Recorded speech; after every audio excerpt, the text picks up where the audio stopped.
নমস্কার, দ্য রিপোর্টে স্বাগত। কার্যত চরমে উঠল বিবাদ। বেলঘরিয়া রুটকে কেন্দ্র করে অটো চালক এবং টোটো চালকেরা যে রক্তারক্তি কাণ্ড ঘটাবেন তা ভাবতে পারেনি কেউ।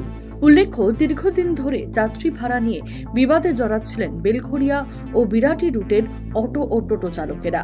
এমনকি ওই অঞ্চলে টোটো চালকদের দৌরাত্ম্য নিয়েও প্রতিবাদে সরব হতে দেখা গেছে অটো চালকদের, আর সেই প্রতিবাদ গড়ালো আক্রমণাত্মক পর্যায়ে।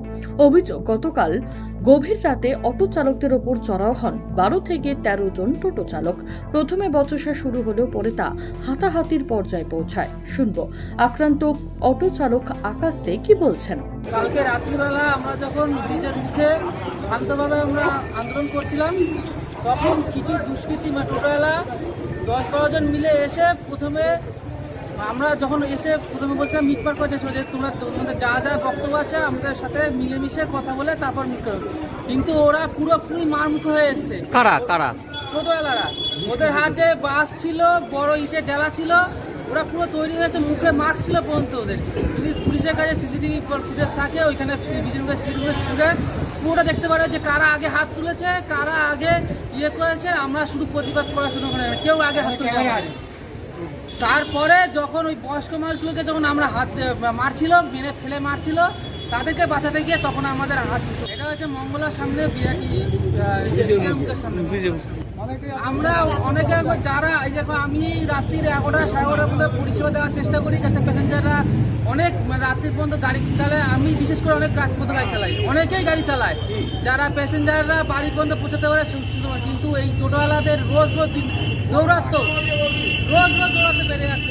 রোজ টোটো নামছে রাস্তায়, রোজ টোটো নামছে, রোজ প্রতিবাদ করতে হচ্ছে। রোজ নতুন, আর একটা নম্বর প্লেট নেই। আমরা যে পুলিশে কমপ্লেন করবো, কোনো টোটো নম্বর প্লেট নেই, কোনো টোটো বন্ধ হবে, টোটো চলবেই না রোডে। অটো ও টোটো চালকদের সংঘর্ষে আহত হয় 2 জন অটো চালক। অভিযুক্তদের গ্রেপ্তারের দাবি তুলে বেলঘরিয়া বিরাটি রুটের অটো বন্ধ করে বেলঘরিয়া অটো স্ট্যান্ডে বিক্ষোভ দেখায় অটো চালকেরা। টোটোর বিরুদ্ধে আন্দোলন করছিলাম সুস্থভাবে, বিরাটি ব্রিজের মুখে সুস্থভাবে করতে হট করে মঙ্গলার উল্টো দিক থেকে কম করে 12 থেকে 13 জন ছেলে, তার মধ্যে 7-8 জন মাস্ক পরা ছিল মুখে, তারা ওপাশ থেকে এপাশে আসলো। এপাশে এসে এদিক থেকে ওরা এদিকে এসে ঘুরে গেল। আমাদের তখন কিছু ছেলেপেলে ছিল ওখানে, ওই জন্য ওরা ঘুরে গেছে। কটা নাগাদ হয়েছে? তখন 12টা ওরা ওইখানে ঘুরে গেল, কারণ তখন আমাদের অনেক ছেলে ছিল বলে ওরা ঘুরে গেছে ওখান থেকে। ওরা ঘুরে গিয়ে তখন আমাদের কিছু লোক ভাগ হয়ে গেছে, কিছু লোক আমাদের থানায় গেছিল ওই রিপোর্ট করতে, আর কিছু ছেলে পেলে জল কিছু খাবারের জন্য ইউনিয়নে দিয়ে গেছিল। আমরা ব্রিজের মুখে দাঁড়িয়েছিলাম, কয়েকজন 10-15 জন ছিলাম দাঁড়িয়েছিলাম, তো ওরা সেটা ফলো করছিল অনেকক্ষণ ধরে। ফলো করে যখন আমাদের 10-9 জনকে পেয়ে গেছে, আর ওরা তখন 12-13 জন এসে কোনো কথা নেই, জাস্ট বলেছে যে তোরা মেরেছিস। বলার সঙ্গে সঙ্গে পেছন দিকে দেখি উইকেট বের করছে, আদলা ইট ছুঁড়ে মারছে। এইটা আমি বাঁচাতে গিয়ে আমার পুরো আঙুলটা ফুলে গেছে, ইটে পুরো আঁচড় দিয়ে ছিঁড়ে ফেলেছে। যে বেঁচেতে বেরাবো জায়গা থেকে সেই সুযোগ দিচ্ছে না এরা। রাস্তায় আমরা যদি প্যাসেঞ্জার তুলি, ওরা কী করে গাড়ির আগে এগিয়ে নিয়ে রাস্তা মাঝখানে করে যায়, যাতে আমাদের অটো যেতে না পারে। ওদের জন্য আমরা যেটা 10 মিনিটের রাস্তা সেটা 25 মিনিটে যেতে হচ্ছে, রাস্তা জ্যাম হচ্ছে। সেটা বিরোধ করতে গেলে ওরা টিম করে আমাদের মারছে।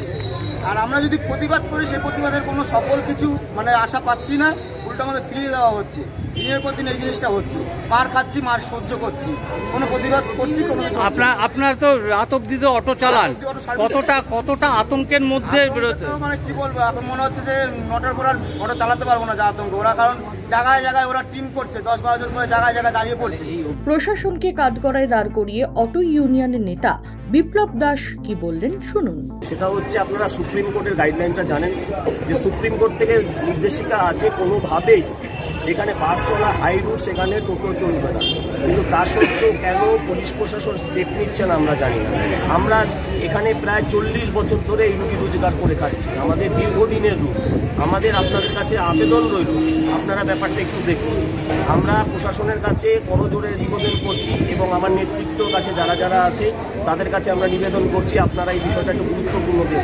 কালকে যা সিচুয়েশন হয়েছিল, হয়তো কিছু ছেলে মরেও যেতে পারত, কারণ টোটোর ছেলেরা এইভাবে এই ছেলেগুলোদের ইট দিয়ে বাস দিয়ে এবং আগ্নেয়াস্ত্র সাথে ছিল, যেইভাবে আক্রমণ করেছে, আমরা প্রতিনিয়ত ভয় পাচ্ছি। আমরা এখানে সংঘবদ্ধভাবে আসছি, কারণ একা যেতেও ভয় লাগছে, হয়তো গেলেই পেটাবে। এদিনের এই বিক্ষোভকে কেন্দ্র করে চরম সমস্যায় পড়েন নিত্যযাত্রীরা। খবর পেয়ে ঘটনাস্থলে আসে বেলঘরিয়া থানার পুলিশ। শুরু হয়েছে তদন্ত। ঘটনাকে কেন্দ্র করে তীব্র চাঞ্চল্য ছড়িয়েছে এলাকা জুড়ে। বেলঘরিয়া থেকে রাজা দে দ্য রিপোর্ট। সমস্ত খবরের আপডেট পেতে লাইক করে সাবস্ক্রাইব করুন দ্য রিপোর্ট চ্যানেলটি। সেই সঙ্গে বেল বাটন প্রেস করতে ভুলবেন না। আপনাদের একটা সাবস্ক্রিপশন আমাদের জন্য অত্যন্ত মূল্যবান। এবং ফলো করুন আমাদের হোয়াটসঅ্যাপ চ্যানেলটি। জয় হিন্দ।